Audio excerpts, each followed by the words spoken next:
Global Teams That Work, presented in the order of Allison Beach, Kati Sharbono, and Amy Moss.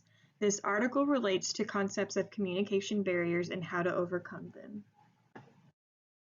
To compete in today's business market, teams are now diversifying by including people from a variety of cultural backgrounds and expertise. This leads to teams spread throughout the world that have a high level of social distance. Teams that live and work in the same geographic region have low social distance. As a result, these teams can connect more effectively both on a personal and professional level. In contrast, teams with high social distance struggle to develop a strong working relationship. This is referred to as interpersonal communication. Differing languages of the communicator and receiver can be one of many barriers faced by a global team. As the manager of a global team, overcoming the barriers presented by social distance is a top priority.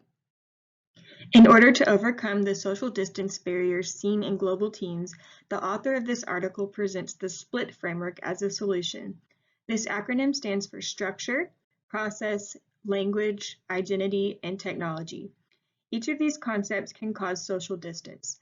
Throughout this presentation, strategies to overcome each of these concepts will be discussed in greater detail. Structural factors include location, number of sites where team members are based, and the number of employees at each site. If majority of the employees are in one country or region, then there can easily be a perceived feeling of power for those employees. There is often a tendency to ignore the ideas and requests of employees at smaller locations, which can lead to a perceived feeling of power imbalance.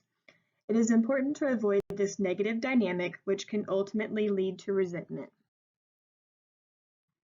In order to overcome the structural barrier, 3 key messages should be implemented. 1. Who we are. Even though the team may contain many unique individuals, the leaders should promote unity through encouraging sensitivity and respect of each other's differences. For example, utilizing a team slogan. 2. What we do. The team leaders should utilize conference calls to reinforce the team's common purpose and strategies of working together and overcoming competitors. 3.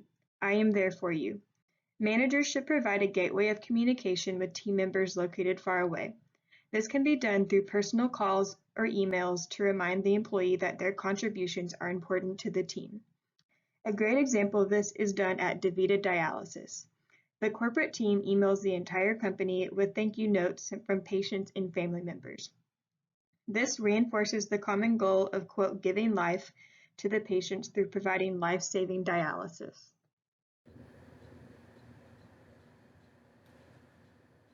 Empathy is important in reducing social distance because if coworkers are able to empathize with one another on non-work related things, then this benefits their work formally as well. Due to the increase in teams expanding globally and virtually, leaders can incorporate deliberate moments into their virtual meetings, such as feedback on routine interactions, unstructured time, and time to disagree, in order to foster this empathy. Feedback is important so that colleagues can be aware of details and preferences regarding their interactions, such as acknowledging the different time zones and peak work times of the countries that they reside. It is important to repeat the feedback to one another in order to practice reflective listening. An example of this is a salary employee who could work 50 to 60 hours per week and be open to communications outside of their work hours, as opposed to an hourly employee who would not want to work a minute over their 40 hours per week and wouldn't be open to communication outside of those hours. So communicating those hours and their providing feedback on their routine interactions is a great example to practice this feedback and reflective listening. A great way to build empathy amongst team members is during unstructured time in which small talk occurs. During this time, discussions take place regarding non-work related topics, which also builds camaraderie. It is important to also allow a time for disagreement. Managers should ask probing questions and support differing opinions in order to have a healthy brainstorming session where employees feel open to sharing their thoughts.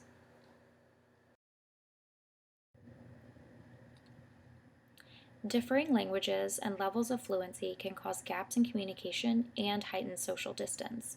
those more fluent to take dominance in conversations, while those whom are less fluent withdraw and tend to have less influence. In order to mitigate these language and fluency gaps, teams should follow these 3 rules. Dialed down dominance is targeted towards speakers that are strong. These people should slow down their pace, refrain from taking dominance over the conversation, and they should seek confirmation to ensure they are being heard and listen actively. Dial up engagement is targeted towards less fluent speakers. These people should feel more comfortable speaking up. They should refrain from using their native language. They should confirm that they are being understood, and they should not be afraid to ask questions and for clarification from others. Balancing participation to ensure inclusion falls in the manager's hands. The managers should actively keep note of who's speaking up and who isn't, and ensure everyone has had the chance to speak and be heard. Global teams succeed when members relate to one another. Yet finding ways to relate can be difficult even in the best of scenarios. People use many different variables: age, gender, political ties, ethnicity, religion, other, to describe themselves, and many of these variables, while familiar, can be misunderstood without cultural context. For example, direct eye contact in the United States is often seen as a projection of confidence and honesty, while in the Middle East, this is often perceived as rude or even threatening. Learn from one another, leader and member alike. Take a step back, watch and listen to your teams. The leader becomes student. In so doing, global teams will be more likely to avoid assumptions about cultural meanings. Finally, leaders should probe to clarify about any anticipated challenges or anticipation of needed additional resources. In so doing, members are empowered to take responsibility for development of the teams as a whole, keeping in mind that perceived conflict between team members does not always equal social distance. Technology. Careful consideration must be given to what technology, used when, for what purpose, and how often, because technologies can enhance or diminish the social distance of global teams. For instance, modes. Think of the purpose or objective for the exchange of information that you intend. Video conferencing allows for context and emotional information to be conveyed, whereas email lacks contextual cues, although it is convenient and easy to use. Your format. This will be the structure of how you will exchange the information amongst the team. Video and teleconferencing, while they allow for real-time instant communication, they can be imposing when spanning multiple time zones, but are particularly effective when needing to persuade your audience. Email, other social media platforms require the user to wait for a response, and these are often best for sharing information and less disruptive to the team as a whole. Most organizations, however, over-rely on delayed messaging. Redundancy serves to reinforce and remind your members about the message, its importance to the work of the team, and helps you as a leader to gauge the understanding of the members about the message.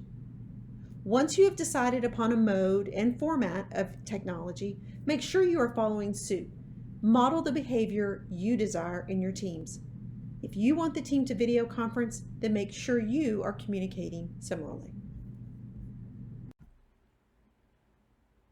Global team management will be most effective when leaders embrace flexibility and value diversity.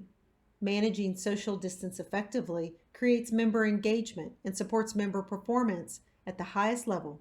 In essence, shrinking social distance, not expanding that gap. The human factor remains the biggest hurdle for global virtual teams and their leaders.